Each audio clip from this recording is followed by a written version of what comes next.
அப்போ அந்த 44 லட்சம் பேருக்கும் ஓட்டு உரிமை கொடுத்துருக்கு தமிழகம். அவங்களுக்கு சோறு போட்டிருக்கோம், வேலை வாய்ப்பு கொடுத்துருக்கோம், அவங்க குடும்பத்தில் கல்வி அறிவு கொடுத்துருக்கோம், அவங்களுக்கு ரேஷன் கார்டு கொடுத்துருக்கோம், வாக்குரிமையும் கொடுத்துருக்க தமிழ்நாடு. இதை விட திரு ஸ்டாலின் என்ன செய்ய முடியும்? துன்புறுத்தப்படுறாங்கன்னு சொல்லி ஒரே ஒரு ஃபேமிலியை நீங்கள் காட்டுங்க. அதாவதுங்க, தமிழகத்தில் அவங்களுக்கு களம் காண முடியாது, காலூன்ற முடியாது என்பதிலே மிக தெளிவாக இருக்கிறார்கள். ஆகவே தமிழகத்தை கொச்சைப்படுத்த வேண்டும், தமிழக மக்களை கொச்சைப்படுத்த வேண்டும், முதல்வரை கொச்சைப்படுத்த வேண்டும், ஆளும் கட்சியை கொச்சைப்படுத்த வேண்டும், அதனுடைய கூட்டணிகளை கட்சிகளை கொச்சைப்படுத்த வேண்டும் என்ற நோக்கத்தோடு ஒரு வேலையெல்லாம் இல்லை. கண்டிப்பாக அங்கே நிதிஷ் பிஜேபி கூட்டணி வெற்றி பெறப் போவது இல்லை என்பது அறுதியிட்டு என்னால் கூற முடியும். காங்கிரஸ் ராஷ்டிரிய ஜனதாதளம் கூட்டணி தான் வெற்றி பெறப் போகிறது, ஆட்சி அமைக்கப் போகிறது. 44 லட்சம் பேர் தமிழகத்தில் வாக்காளர் பட்டியலில் சேர்க்கப்பட்டு விட்டார்கள். 22 லட்சம் பேர் செத்து போய் விட்டார்கள். கதையை முடிந்து விட்டது அப்படின்னு அஃபிடவிட் ஃபைல் பண்ணிட்டாங்க. ஒன்றும் இல்லைன்றது அவர் களத்தில் போனோன்னே தெரிஞ்சுக்கிட்டு இருப்பார்.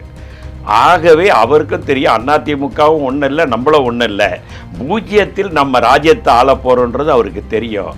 அந்த பயம்லாம் எங்களுக்கு கிடையாது. பயம் திரு நயினார் நாகேந்திரன் பயத்தில் தான் அப்படி பேசுகிறாரு. ஸ்டாலின் அவர்களை பெரிதும் மதிப்பதற்கு என்ன காரணம்? பீகார் மக்கள் இங்கே வசதியாக வாழ்ந்து கொண்டிருக்கிறார்கள். அங்கே வறுமையின் பிடியில் இருந்தவர்கள். இன்னும் கூட பீகாரில் நீங்கள் போய் பார்த்தீங்கன்னா வளமான பீகாராக அது இல்லை. இன்னைக்கும் வளர்ந்த மாநிலமாக தமிழகம் இருக்கிறது. முதல் மாநிலமாக மும்பை இருக்கிறது, மகாராஷ்டிரா. இரண்டாவது மாநிலம் இந்தியாவிலே பல விஷயங்களில் மும்பையை விட தமிழகம் வளர்ந்த மாநிலமாக இருக்கிறது. பீகார் மக்கள் இன்றைக்கி ஓட் ஷோர் நடந்ததுன்னு சொல்லி 65 பேர் சொன்னபோது, இன்றைக்கு ஓட் ஷேரிங்னு சொல்லி கமிஷன் என்ன கொடுத்துருக்கு தெரியுங்களா? ரிப்போர்ட் கோர்ட்டில் 44 லட்சம் பீகார் மக்கள் தமிழ்நாட்டில் இருக்காங்கன்னு சொல்லியிருக்காங்க. வணக்கம். இன்று நம்முடன் நேர்காணலுக்காக காங்கிரஸ் கட்சியை சேர்ந்த பொன் கிருஷ்ணமூர்த்தி அவர்கள் இணைந்திருக்காங்க. வணக்கம் சார். சார் வணக்கம். தமிழகத்தில் வேலை பார்க்கக்கூடிய பீகார் தொழிலாளர்களை திமுக அரசு துன்புறுத்துது அப்படின்னு சொல்லிட்டு நேற்று பிரதமர் மோடி அவர்கள் பிரச்சாரம் பண்ணும்போது சொல்லியிருக்காரு. இதற்கு முதல்வர் ஸ்டாலின் அவர்கள் பெரும் கண்டனத்தை தெரிவிச்சிருக்காருல்ல சார், இது எப்படி பார்க்குறீங்க? நம்முடைய பிரதமர் அவர்கள் பிரதமராக இருப்பதால் எனக்கும் அவர்தான் பிரதமர், உங்களுக்கும் அவர்தான் பிரதமர். அவரை நாம் மதிக்கிறோம்.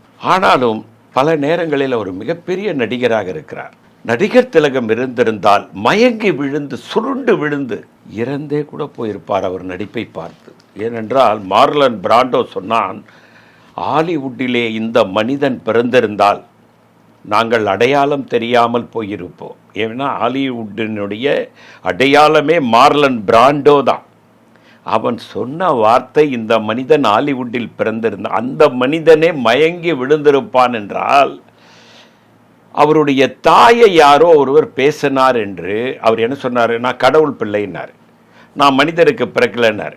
அப்புறம் தாயை யாரோ பழித்து மேடையில் பேசினாங்க. ராகுல் காந்தியும் தேஜஸ்வி யாதவும் பேசிட்டு போனதுக்கப்புறம் எவனோ ஒரு பைத்தியக்கார மேடையில் ஏறி நாம் அதை ஏற்றுக்கலை.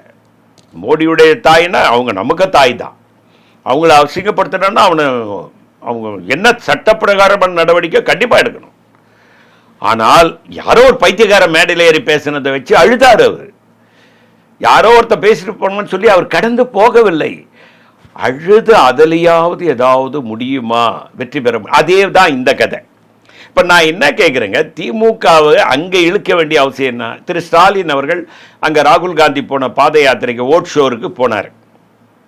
அங்கே ஸ்டாலினுக்கு ஒரு மரியாதை ஏற்பட்டதை பிஜேபி அறிந்திருந்தது. காரணம், இடையிலே திரு ஸ்டாலின் அவர்கள் வலது பக்கத்திலே ராகுல் காந்தி, இடது பக்கத்திலே தேஜஸ்வி யாதவ் ஒன்றாக அந்த பாத யாத்திரைகளை போன காட்சி அவர் தூக்கத்திலே தூக்க முடியாமல் அவர் கலக்கத்தை உருவாக்கி இருக்கிறது. ஸ்டாலின் அவர்களை பெரிதும் மதிப்பதற்கு என்ன காரணம்? பீகார் மக்கள் இங்கே வசதியாக வாழ்ந்து கொண்டிருக்கிறார்கள். அங்கே வறுமையின் பிடியில் இருந்தவர்கள். இன்னும் கூட பீகாரில் நீங்கள் போய் பார்த்தீங்கன்னா வளமான பீகாராக அது இல்லை. இன்னைக்கும் வளர்ந்த மாநிலமாக தமிழகம் இருக்கிறது. முதல் மாநிலமாக மும்பை இருக்கிறது, மகாராஷ்டிரா. இரண்டாவது மாநிலம் இந்தியாவிலே பல விஷயங்களில் மும்பையை விட தமிழகம் வளர்ந்த மாநிலமாக இருக்கிறது. பீகார் மக்கள் இன்றைக்கி ஓட் ஷோர் நடந்ததுன்னு சொல்லி 65 பேர் சொன்னபோது, இன்றைக்கு ஓட் ஷேரிங்னு சொல்லி கமிஷன் என்ன கொடுத்துருக்கு தெரியுங்களா? ரிப்போர்ட் கோர்ட்டில் 44 லட்சம் பீகார் மக்கள் தமிழ்நாட்டில் இருக்காங்கன்னு சொல்லியிருக்காங்க. அப்போ அந்த 44 லட்சம் பேருக்கும் ஓட்டு உரிமை கொடுத்துருக்கு தமிழகம். அவங்களுக்கு சோறு போட்டிருக்கோம், வேலை வாய்ப்பு கொடுத்துருக்கோம், அவங்க குடும்பத்தில் கல்வி அறிவு கொடுத்துருக்கோம், அவங்களுக்கு ரேஷன் கார்டு கொடுத்துருக்கோம், வாக்குரிமையும் கொடுத்துருக்க தமிழ்நாடு. இதை விட திரு ஸ்டாலின் என்ன செய்ய முடியும்? துன்புறுத்தப்படுறாங்கன்னு சொல்லி ஒரே ஒரு ஃபேமிலியை நீங்கள் காட்டுங்க. பிரதமர் மோடி அவர்கள் சொன்னது தமிழக மக்களை தான் குறிக்குதுன்னு சொல்லிட்டு சில பேர் குற்றச்சாட்டு வைக்கிறாங்கல்ல. பிரதமர் மோடி அவர்கள் இது என்ன மாதிரி அரசியல் நம்ம எடுத்துப்பது? அதாவதுங்க, தமிழகத்தில் அவங்களுக்கு களம் காண முடியாது, காலூன்ற முடியாது என்பதிலே மிக தெளிவாக இருக்கிறார்கள். ஆகவே தமிழகத்தை கொச்சைப்படுத்த வேண்டும், தமிழக மக்களை கொச்சைப்படுத்த வேண்டும், முதல்வரை கொச்சைப்படுத்த வேண்டும், ஆளும் கட்சியை கொச்சைப்படுத்த வேண்டும், அதனுடைய கூட்டணிகளை கட்சிகளை கொச்சைப்படுத்த வேண்டும் என்ற நோக்கத்தோடு பீகாரிலே வெற்றி பெற வேண்டும். பீகாரிலே வெற்றி பெறுவது இன்றைக்கு காலத்தின் கட்டாயமாக இருக்கிறது பிஜேபிக்கு. ஒரு வேலையெல்லாம் இல்லை, கண்டிப்பாக அங்கே நிதிஷ் பிஜேபி கூட்டணி வெற்றி பெறப் போவது இல்லை என்பது அறுதியிட்டு என்னால் கூற முடியும். காங்கிரஸ் ராஷ்டிரிய ஜனதா கூட்டணி தான் வெற்றி பெறப் போகிறது, ஆட்சி அமைக்கப் போகிறது. அந்த நேரத்தில் திரு நிதிஷ்குமார் அவர்கள் சென்ற 5 ஆண்டு ஆட்சியில் 3 தடவை மந்திரி பதவி பிரமாணம் எடுத்திருக்கார் முதலமைச்சராக. முதல்ல தேஜஸ்வி யாதவ் பிஜேபியோட கூட்டணி, 2வது ராஷ்டிரிய ஜனதா தளத்தோட கூட்டணி, இப்போ ஆட்சி பிஜேபியோட கூட்டணி. 3 தடவை அமைச்சரவை பதவி பிரமாணம் செய்யப்பட்டிருக்கிறது என்பது உங்களுக்கு தெரியும். ஆகவே அவர் உடனடியாக மாறுவதற்குண்டான தயார் நிலையில் தான் இருக்கிறார். ஒருவேளை தேஜஸ்வி யாதவ் முதலமைச்சராகிவிட்டால் இவர் ஏதோ ஒன்றை எதிர்பார்ப்பார். அது கிடைக்காத பட்சத்தில் ஆட்சியில் வாபஸ் வாங்குவார். நான் ரியல் ஒன் சேனல் மூலமாக சொல்லிக்கொள்ள விரும்புகிறேன், நிதிஷ் அவர்கள் வாபஸ் வாங்கினால் நான் கூறுகிறேன், தமிழ்நாட்டினுடைய தேர்தலோடு பார்லிமெண்ட் தேர்தல் வந்தால் கூட நான் ஆச்சரியப்பட மாட்டேன். காரணம், நிதிஷ் அவர்கள் வாபஸ் வாங்கிவிட்டால் இந்த ஆட்சி ஒரு நாள் கூட நீடிக்க முடியாது. காரணம், அவர் 18 எம்பிக்களோ என்னவோ ஆதரவு கொடுத்துட்டு இருக்காங்க. காரணம், பிஜேபி 240, இப்போ நாயுடு அவர்களும் நிதிஷும் சேர்ந்து 38, இப்போ 272 வேணும். இவர் 18 வெளியே போயிடுச்சுன்னா இந்த ஆட்சிக்கு மெஜாரிட்டி போயிடும். வேற யார் ஆதரவு கொடுப்பாங்கன்னு கூட்டி கழித்து பார்த்தேன். நான் வரும்போதே கூட்டி கழிச்சு பார்த்தேன், யார் ஆதரவு கொடுக்குற மாதிரி தெரியல. இந்த அரசாங்கம் ஒரு நாள் கூட இருக்காது. நம்பிக்கையில்லா தீர்மானம் கொண்டா அடுத்த நாளே இந்த அரசாங்கம் விழுந்துடும். ஆகவே தேர்தல் வருவதற்குண்டான நாடாளுமன்ற தேர்தல், தமிழ்நாடு சட்டமன்ற தேர்தல் வழியாக வருவதற்குண்டான வாய்ப்புகள் கூட இருக்குது. அதனால் நிதிஷை வெற்றி பெற வைக்க வேண்டும், பிஜேபியை வெற்றி பெற வைக்க வேண்டும். மீண்டும் நிதிஷை முதல்வர் ஆக்கினால்தான் நாம் பிரதமராக இருக்க முடியும் என்ற நோக்கத்தோடு முதல்ல அழுதாரு. இப்போ தமிழகத்தில் பீகார்கள் துன்படுத்தப்படுகிறார்கள். நான் கேட்குற பிரதமருக்கு சவால் விட்டு சொல்கிறேன், ஒரே ஒரு பீகார் குடும்பம் இங்கே பாதிக்கப்பட்டதுன்னு நீங்கள் காட்டுங்க, நாங்கள் பொறுப்பேற்றுக்கிறோம். நான் திமுக அரசாங்கத்தினுடைய சார்பாக நானே தமிழ்நாடு காங்கிரஸ் கமிட்டியினுடைய துணைத் தலைவர் என்ற முறையிலே எங்கள் கூட்டணி இயக்கத்திற்காக நானே பொறுப்பேற்றுக் கொள்கிறேன். நீங்கள் ஒரு குடும்பத்தை காட்டுங்கள், உங்களால் காட்ட முடியாது. நிம்மதியாக இருக்கிறார்கள், வசதியாக இருக்கிறார்கள். எல்லா குக்கிராமங்களில் எல்லாம் இன்றைக்கு பீகார் மக்கள் ஊடுருவி சந்தோஷமாக வாழ்ந்து கொண்டிருக்கிறார்கள். அண்ணன் தம்பி போல் தமிழக மக்களோடு வாழ்ந்து கொண்டிருக்கிறார்கள். இந்தி தெரியாத தமிழக மக்கள்லாம் இன்னைக்கு இந்தி கற்றுக் கொடுத்துட்டு இருக்காங்க. இதெல்லாம் நம்ம பார்க்கணும். ஆகவே பிரதமர் மோடி அவர்கள் இந்தியை தமிழ்நாடு கற்றுக்கணும் நீங்கள் சொன்னீங்கல்ல, இந்த 44 லட்சம் பேரை இன்னைக்கு தமிழ்நாடு ஃபுல்லாக இந்தி கற்றுக் கொடுத்துருவாங்க. அதையும் மோடி கவனத்தில் வச்சுக்கிட்டு பேசணும். சும்மா அம்மா திட்டினாங்கன்னு அழுதுட்டு நீங்கள் நடிக்கிற நாடகத்தெல்லாம் பீகார் மக்கள் ஏமாற மாட்டாங்க. அதை தான் நான் சொல்லி. இந்த வாக்காளர் பட்டியல் திருத்தத்தில் வட மாநில தொழிலாளர்களாக இங்கே வேலை பார்த்துட்டு இருக்காங்களே, இவங்கெல்லாம் இந்த ஓட்டர் லிஸ்ட்டில் சேர்க்கறதுக்கான வாய்ப்பு எதனா இருக்குங்களா? சேர்த்தாச்சு. சுப்ரீம் கோர்ட்டில் அஃபிடவிட்டு தேர்தல் கமிஷன் என்ன ஃபைல் பண்ணியிருக்குன்னா, 44 லட்சம் பேர் தமிழகத்தில் வாக்காளர் பட்டியலில் சேர்க்கப்பட்டு விட்டார்கள், 22 லட்சம் பேர் செத்து போய் விட்டார்கள், கதையை முடிந்து விட்டது அப்படின்னு அஃபிடவிட்டு ஃபைல் பண்ணிட்டாங்க. அவங்க அதுக்கு விளக்கமே கொடுக்கல. 66 லட்சம் பேர் வாக்கை நீக்கிட்டீங்கன்னு நம்ம போராட்டம் நடத்தணும், ஓட் ஷோர் நடத்தினதுக்கு பதில் இதுதான் கொடுத்துருக்கு. திரு ஞானேஸ்வரன் அவர்கள் தலைமை தேர்தல் ஆணையர் கொடுத்த வாக்குமூலத்தில் அஃபிடவிட்டில் இதுதான் இருக்குது.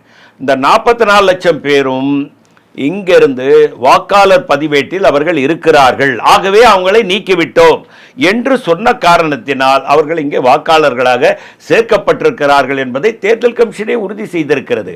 அவர்களை என இந்திய அரசியலமைப்பு சட்டம் என்ன சொல்லுது, நாங்கள் இப்போ நான் வெஸ்ட் பெங்கால் போயிடுறேன், அங்கே போய் குடியேறேன்னா இங்கே இருக்கிற வாக்காளர் பதிவை எடுத்துட்டு வெஸ்ட் பெங்காலினுடைய வாக்காளராக ஆவதற்கு எனக்கு உரிமை இருக்குது. இந்திய அரசியலமைப்பு சட்டம் அதுதான் சொல்லுது. இந்தியாவுக்குள்ளே இருக்கக்கூடியவர்கள், இந்திய மக்களாக இருக்கக்கூடியவர்கள், எந்த மாநிலத்தை சேர்ந்தவராக இருந்தாலும், எந்த மொழி பேசுபவர்களாக இருந்தாலும், இந்தியாவிற்குள் எந்த மாநிலத்திலும் அவர்கள் குடிபெயர்ந்து போய்விட்டால் அங்கே வாக்காளராகலாம், இருந்த இடத்திலிருந்து வாக்காளர் பட்டியலிலிருந்து நீக்கிக் கொள்ளலாம் என்ற அரசியலமைப்பு சட்டத்தின் அமைப்பின் உறுதியின்படி இங்கே அந்த பீகாரினுடைய இடம் மாறியவர்கள் இங்கே வாக்காளர்களாக பதியப்பட்டிருக்கிறார்கள் என்று தேர்தல் கமிஷனே அஃபிடவிட் ஃபைல் பண்ணியிருக்கு. அதனால வாக்காளர் பட்டியலில் அவங்க இணைஞ்சிட்டாங்க. தேர்தல் கமிஷனே சொன்னதுக்கு அப்புறம் அதை நம்ம மறுக்க முடியாது. அப்போ எவ்வளோ பெரிய பெருந்தன்மையுடன் தாயுள்ளத்தோடு தமிழகம் அவர்களை சேர்த்திருக்கிறது, தமிழக அரசு சேர்த்திருக்கிறது, தமிழகத்தினுடைய தேர்தல் ஆணையம் சேர்த்திருக்கிறது என்பதனால் திரு மோடி அவர்கள் எவ்வளவு பச்சை பொய்ய சொல்றாருன்றதையே நம்ம கண்டுக்க முடியும். இது பாத்தீங்கன்னா சேர்க்கப்பட்டதுன்னு சொன்னாலும் இது மோடி அவர்களுக்கு, அதாவது பிஜேபிக்கு தானே சார் பிளஸ் ஆக அமையும். அதாவதுங்க, தமிழகத்துக்கு வந்ததுக்கு அப்புறம் பிஜேபிக்கு ஓட்டு போட்டது எவ்வளவு தவறுன்னு இந்த 44 லட்சம் பேரை உணர்ந்துட்டாங்க. ஏன்னா பீகாரில் இன்னைக்கு நிதிஷ்குமாரும் பிஜேபியும் தான் கடந்த 19 ஆண்டுகளாக ஆண்டுகிட்டு இருக்காங்க. எங்க 44 லட்சம் பேர் வேலை தேடி வந்தான்னா அது எப்படிங்க பிஜேபிக்கு பிளஸ் ஆகும்? நாம் இடம்பெயர்ந்து குடியிருந்து வாழ்வாங்கா வாழ்ந்து தாத்தா பாட்டி மூதாதையர்களோடு வாழ்ந்த இடத்தை விட்டுட்டு ஒருத்தர் 44 லட்சம் பேர் ஒருத்தர் 2 பேரில் இடம்பெயர்ந்து வந்திருக்காருன்னா பிஜேபி என்ன மாதிரியான ஆட்சியை பீகாரில் நிதிஷ்குமாரனுடைய இணைந்து நடத்தியிருக்கிறது. தன்னுடைய பார்ட்னராக இருக்கக்கூடிய நிதிஷ்குமாருக்கு கூட பீகாரை உயர்த்துவதற்குண்டான ஏற்பாடுகளை செய்து தராத பிஜேபிக்கு இங்கே இருக்கக்கூடிய 44 லட்சம் பேரில் 4 பேர் கூட ஓட்டு போட மாட்டாங்க. நான் எழுதி தரேன். அப்ப திமுக தான் ஓட்டு போடுவாங்க, எங்க கூட்டணிக்கு ஓட்டு போடுவாங்க. ஓகே சார், காங்கிரஸும் திமுகவும் இந்த எஸ்ஐஆரை எதிர்க்கிற காரணம் என்னன்னு கேட்டீங்கன்னா 2020க்கான தேர்தல் பயம் வந்துடுச்சு, அதனால தான் எதிர்க்கிறாங்க அப்படின்னு சொல்லிட்டு நயனார் நாகேந்திரன் சொல்லியிருக்காரு. இதை எப்படி பாக்குறீங்க? அதாவதுங்க, எஸ்ஐஆர்ல எங்களுக்கு எந்த பயமும் இல்லை, இருக்கிறத சுட்டி காட்டணும். தேர்தல் கமிஷன் தான் அதை கரெக்டாக எங்களுக்கு சொல்லணும். ஆனால் அவங்க சொல்லலை, இது வரைக்கும் சொல்ல, கோர்ட்டுக்கு போச்சு, அப்படியே அமைதியாயிட்டாங்க. நான் என்ன சொல்கிறேன், திரு நயினார் நாகேந்திரன் அவர்கள் ஒரு தேர்ந்த அரசியல்வாதி, அமைச்சராக இருந்தவர். அவருக்கு தெரியும் நம்ம பலம் என்ன பலகீனம் என்னன்னு தெரியாதவர் கிடையாது. திரு அண்ணாமலை அவர்களுக்காவது பலம் பலகீனம் தெரியாது. காரணம் அவர் அரசியல் புதுசு, ஐபிஎஸ் படிச்சு, ஏதோ ஒரு டிவி முன்னால் எல்லாரும் பாவம் ஏதாவது சொல்லுவார். இப்போ சேனல்களுக்கெல்லாம் தீனி வேணும், செய்தி சொல்லுவார், அது ஒரு தமாசா இருக்கும். சில நேரங்களில் செய்தியாளர்கள்கிட்ட கோபமாக பேசுவார். இதெல்லாம் போட்டாக்கா மக்கள் ரசிப்பாங்கன்னு அண்ணாமலை கிட்ட போய் பேட்டி எடுத்தார். நயினார் நாகேந்திரன் அப்படிலாம் பேச மாட்டார். அவர் ஒரு தேர்ந்த அரசியல்வாதி, அவர் அடக்கமாக பேசக்கூடியவர்னு எனக்கு நன்றாக தெரியும். அவருக்கும் தெரியும் பிஜேபிக்கு இங்கே ஒன்றும் இல்லைன்றது அவர் களத்தில் போனோன்னே தெரிஞ்சுக்கிட்டு இருப்பார்.